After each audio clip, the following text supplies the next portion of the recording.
Welcome to SF Commercial Property Conversations with Bruce Bean, where Bay Area investments meet expert insights. Get ready to unlock the strategies of commercial real estate success. So today we have Flint Jamison with us, and Flint has a very interesting career of coming from aerospace into real estate. That's not a normal sort of career path that I've seen in the past. So Flint, it's great to have you. I want to hear kind of how that all happened. Yeah. Thanks for having me. It's been a long adventure that I never planned on from the beginning, but as opportunities started presenting themselves, I guess I'm bold enough to jump on things. So So yeah, you go you're ahead. born and raised in Parker, Colorado. I'm from Boulder, so I know somewhat. There's a big stone mesa near Parker, right? Stone. Oh, you're talking Castle Rock. Oh, Castle Rock. Yeah, okay. Yeah, That's I not mean that's far pretty from. close to Parker. Yeah, okay. Right. Yeah. Yeah. Driving down I-25. Yep, exactly. That's a Yeah. good little hike. Anyway, so you came from Parker. Where'd you go to school? Yeah, Colorado State University up in Fort Collins. Uh, I didn't And know they had an aerospace program up there. okay, so yeah, a little clarification there. I am an engineer. I got my mechanical engineering degree, but I spent most of my career in aerospace and designing airplanes. So to design an airplane, you got electrical engineers, software engineers, aerospace engineers. You got the whole gamut of even civil engineers, oddly enough. I mean, civil engineers are smart enough and very capable to get hired to help design the structure of the airplane too. So yeah. So Wow. it's easier to call myself an aerospace engineer because I spent the whole time on airplanes. So then at some point you decided, okay, I've had enough fun with airplanes. I'm going to go into real estate. So how did that happen? Yeah. So it's a long story. I got my MBA somewhere in there. I worked at Boeing for 10 years and then ended up going off and working in a manufacturing company. That lasted a couple of years. And I moved on, became a program manager, modifying aircraft for the Air Force. And this is where I was managing big teams, $120 million program. And that's where the life of feeling like you're just being beaten down every day, stress levels high, working for the government, the military, and it's just a high stress lifestyle. And at some point, I was like, you know what, I always wanted to own some real estate just to create some additional streams of income. And I bought a duplex in 2018. That was fun. There's a whole side story to that one because when you're in real estate, it's not if something happens, it's when it happens. So I Yeah. learned a lot on that duplex, but I also realized that you can only make so much money on these single family rentals or small units. It's hard to do economies of scale.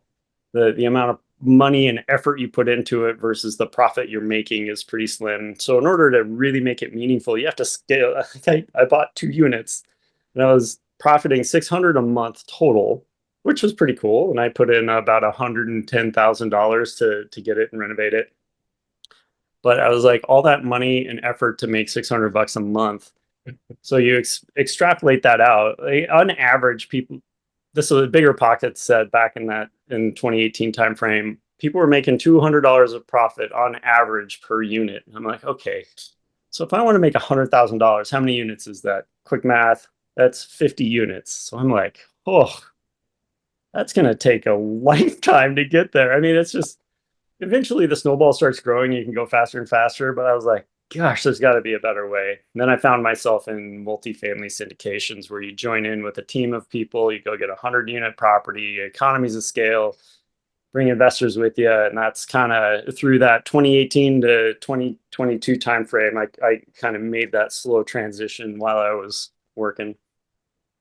Oh, aerospace. Yeah. Okay. Yeah, in Yeah. aerospace. Yeah. And then all of a sudden you decide, okay, I've got enough economy of scale here. I'm going to go out and do this on my It's like I'm going to get crazy now and just quit my day job. own. I mean, that's honestly what happened. Like just talking to my wife, I said, "Well, let's get crazy with it." And And in that time period, she was getting offers to get big promotions that would move us somewhere else. So I was like, it was kind of a opportunistic time where, okay, let's let my wife chase her career because she's chased my career for 20 years. So, and she wants to climb up the corporate ladder. So we moved from, Boeing in Seattle to Colorado with my jobs. And then now we're in Virginia for her job and I'm working from home. Yeah. Okay. And are you actually managing these units now?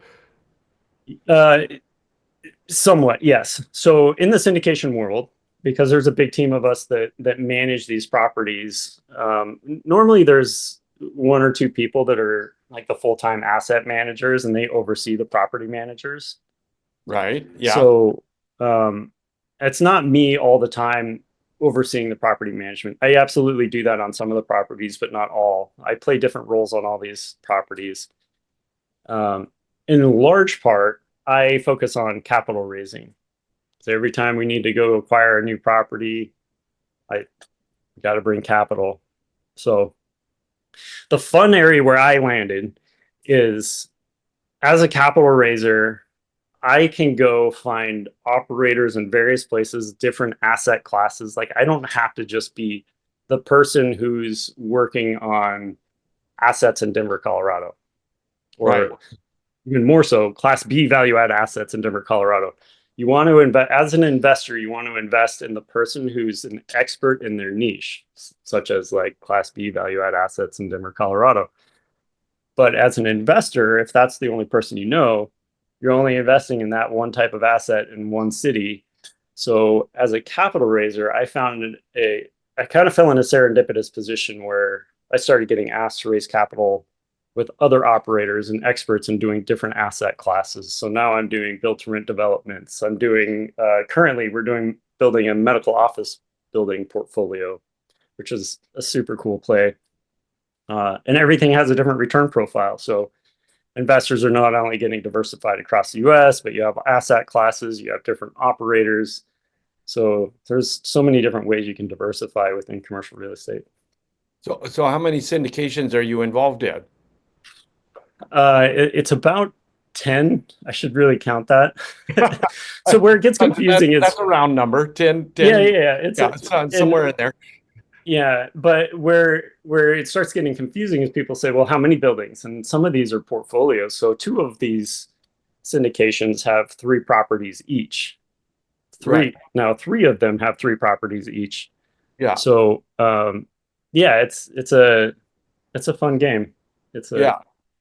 So you've been kind of growing this whole portfolio. You kind of playing different roles, but primarily you're out raising funds. So that's got to be an interesting area. How are you marketing this effort to raise funds? Oh my gosh. Largely LinkedIn is my path to finding potential investors. We largely seek out retail investors, so it's people like you and I. Yeah. In large part, I try to target accredited investors. It makes my life easier. Right. But the SEC does allow us to bring in non-accredited investors under very specific scenarios. And Wow. that's where kind of the friends and family round that we call it, air quotes, friends and family. I can bring people in who don't meet that accreditation status into some limited deals as well. So what's the average amount that an investor would put into one of your syndications? There's a couple answers. Lately, we've been asking for $100,000 minimum, but we've done 50K minimum, and every once in a while we'll allow exceptions, maybe down to 25. We don't typically go to that level, but we do offer exceptions. And typically, how many investors do you have in one group? So just because we're in the middle of it right now, we're raising $11 million on the medical office buildings. So far, we have somewhere around 75 investors, and we're 9.5 million raised. So we'll probably bring on maybe another 10, 15 investors to close out the raise. Wow. And so you're spending a lot of time on LinkedIn just offering people the opportunity. How do you typically do that? Yeah, I wish it were that easy. No, it's largely it's all about people don't know syndications. People don't understand that they can invest into commercial real estate Right. in a, I call it a pseudo passive way. There's a lot of education. Most people don't know that, oh, wait, I can throw $50,000 at a syndication and own a share of 600 units and 3 properties, versus taking, I don't know how much money, $200,000 to go buy a single family home Right. now that you want to try to rent out, when you can take 50,000 or 100,000 distributed across syndications into these bigger portfolios that you don't have to manage and be a landlord. So there's a lot of education. I get a lot of people who are getting frustrated with Wall Street and want to diversify out of it. I get a lot of people who have, actually, one of my biggest investors, he also an engineer. His wife was an engineer, worked at NASA space shuttle program. Really Wow. fun couple to talk to. He kind of branched away from engineering and started buying mobile home parks. And Oh, he yeah. created just a ton of wealth in mobile home parks across the US.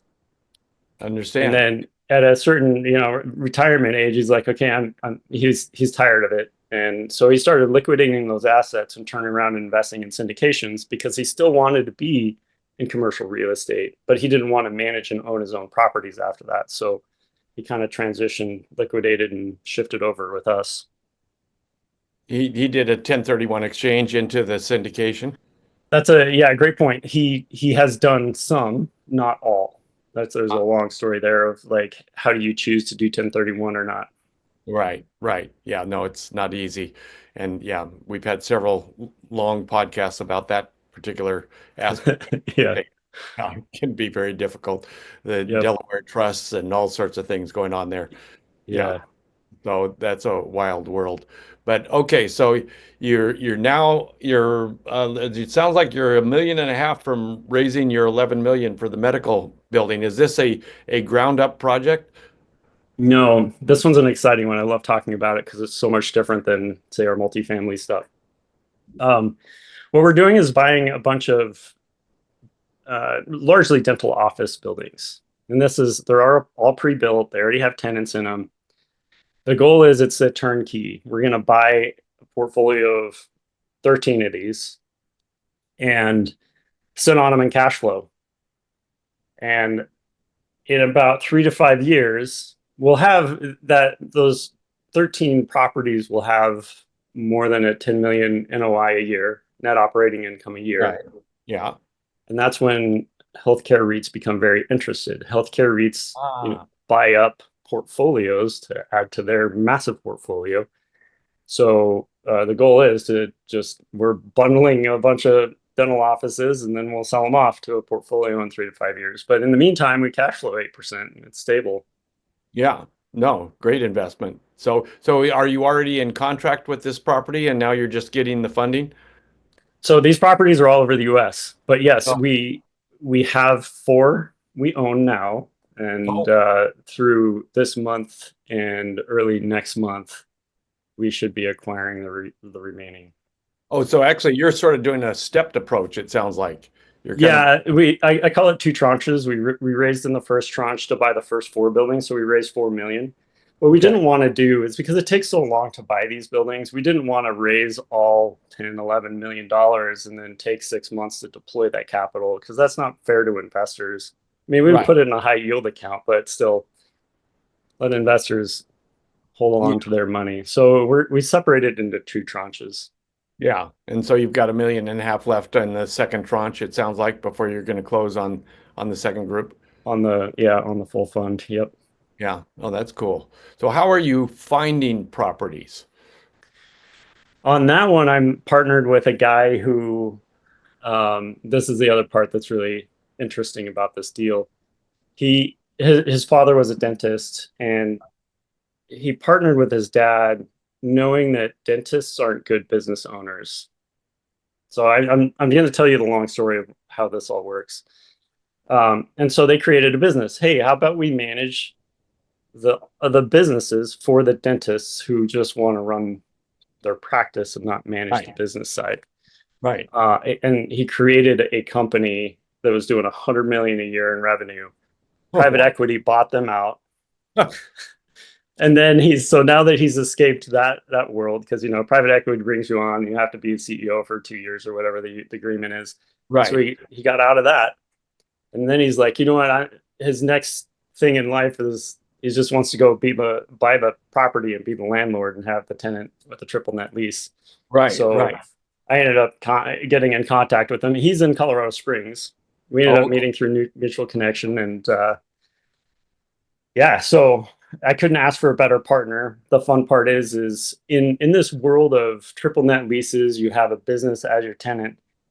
75% of the underwriting on the property is how good is the business, your tenant, in that property. Right. Because you're normally signing a 10 to 15 year lease with them. Unlike multifamily apartment buildings where, I mean, you validate the leases, but people are churning all the time. Right. This one's you put a lot of focus in on the business, and then the real estate side is about 25% effort on the due diligence. And then the triple net lease, there's an expertise there. You can make and break your investment on the quality of your triple net lease. He's an expert in that. Wow. So he's put all these metrics together. He's built out this AI platform with metrics, and he's got a host of real estate brokers around the country. And then basically he's just got this flow, and he can input properties, he's offering memorandums into the big machine he's created. It'll go through and spit out, hey, this one looks good, time to do deeper due diligence. So the beauty about this is you don't have to be an expert in a given area like you do with multifamily, where you need true boots on the ground, really got to understand the market. With the dental office space, because it's a triple net lease, you don't necessarily need boots on the ground because they are managing the maintenance themselves. Right. You might have to do a parking lot repair or a roof repair here and there, but typically in the medical world, they manage their own HVAC. Toilets are clogged, that's on them, right? So it's a lot less effort other than the upfront effort in making sure you've done all the appropriate due diligence and setting the triple net lease in place.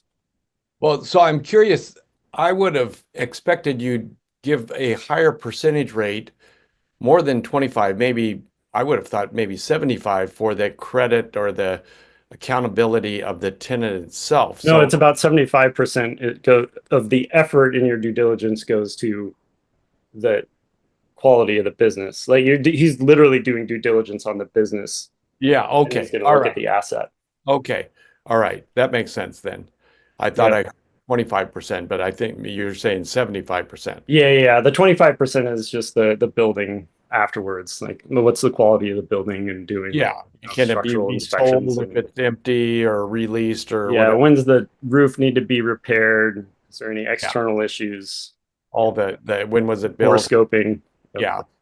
So that's okay. So it sounds like he's got the machinery going for this whole situation. So he's the primary operator. Yeah. And he's got a small team of people that are running that machine and asset managing. But in large part, the beauty of a triple net lease is he's like, I never want to hear from the tenant. You just you go do your thing. I know I'm going to have to replace the roof in 20 years and we'll probably sell before that. If you lace on top of that, you add in a business management group to run the whole business, then the dentist basically doesn't have to do anything anyway, right?